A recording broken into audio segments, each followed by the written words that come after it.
ती मराठी अभिनेत्री गिरिजा ओक हिच्या संदर्भातली। गिरिजा काही दिवसांपूर्वी तिच्या निळ्या साडीतल्या फोटोमुळे सोशल मीडियावर प्रचंड व्हायरल झाली।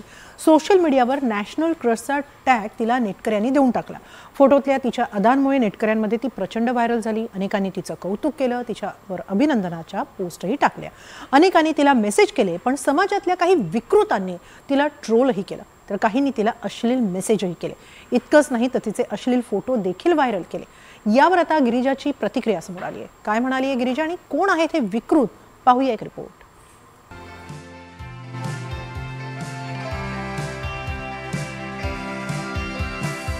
एक मराठी पोरगी रातोरात झाली नॅशनल क्रश। अख्खा भारत गिरिजा ओकच्या प्रेमात।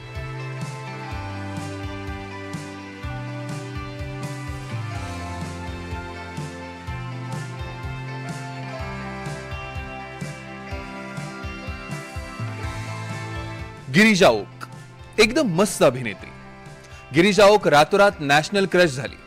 कारण आहे एक मुलाखत आणि त्यात लय भारी दिसलीये गिरिजा। आणि फक्त दिसणं नव्हे तर तिचा ॲटिट्यूड, तिची बोलण्याची पद्धत आणि तिच्या चेहऱ्यावरचे अवखळ भाव, या सगळ्यामुळेच गिरिजावर अवघा देश फिदा झालाय। रातोरात इंटरनेटवर अशा प्रकारे व्हायरल झाल्यानंतर गिरिजाला असंख्य मेसेजेस, कॉल्स येऊ लागले। सोशल मीडियावर तिचे फॉलोअर्सही वाढले। अनेक डायरेक्ट मेसेजही आले। काही तिचे कौतुक करणारे होते, तर काही तिला मानसिक त्रास देणारे। एका वृत्तपत्राला दिलेल्या मुलाखतीत अशा वाईट आणि विचित्र कमेंट्स बद्दल तिने विधान केलंय।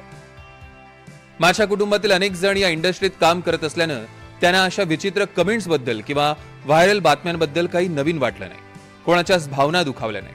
उलट प्रत्येकालाच तो ट्रेंड मजेशीर वाटला।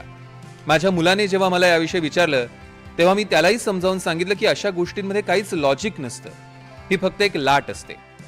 इतकंच नाही तर अनेकांनी गिरिजाचे फोटोही मॉर्फ केले। एआयचा वापर करून तिचे फोटो सोशल मीडियावर व्हायरल केले गेले। यावरही गिरिजानं संताप व्यक्त केलाय। काही फोटोंमध्ये माझे कपडे गायब होते, तर काही व्हिडिओमध्ये मी काहीतरी विचित्र करताना दिसते।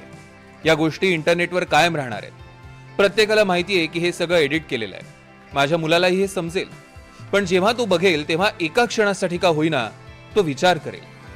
मी पडद्यावर इंटिमेट सीन्स करणं आणि माझे फोटो किंवा व्हिडिओ असे मॉर्फ करणं यात फरक आहे। मी कोणत्या गोष्टी निवडते आणि माझ्या परवानगीशिवाय जे केलं जाते त्यात फरक आहे। जर मला एखाद्याचा हात पकडायचा असेल तर त्याचा अर्थ असा नाही की कोणीही माझा हात पकडू शकतो।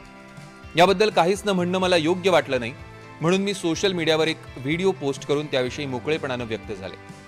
नॅशनल क्रश म्हणून टॅग दिल्यानंतर गिरिजाला सोशल मीडियावरही अनेक मेसेजेस आले। यातले काही मेसेजेस हादरवणारे। मी तुझ्यासाठी काहीही करू शकतो, तू मला फक्त एक संधी दे। एकानं तर माझा रेट सुद्धा विचारला। 1 तास घालवण्याची किंमत काय आहे, असे असंख्य मेसेजेस गिरिजाला आले।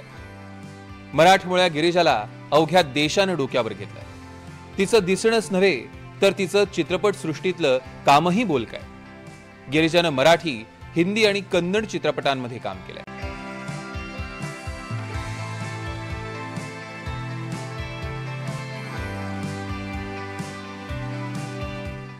Bureau report, NDTV Marathi, Mumbai. आणि याबरोबरच खास रिपोर्टमध्ये इथंच थांबूया। ताज्या बातम्यांसाठी पाहत राहा एनडीटीव्ही मराठी।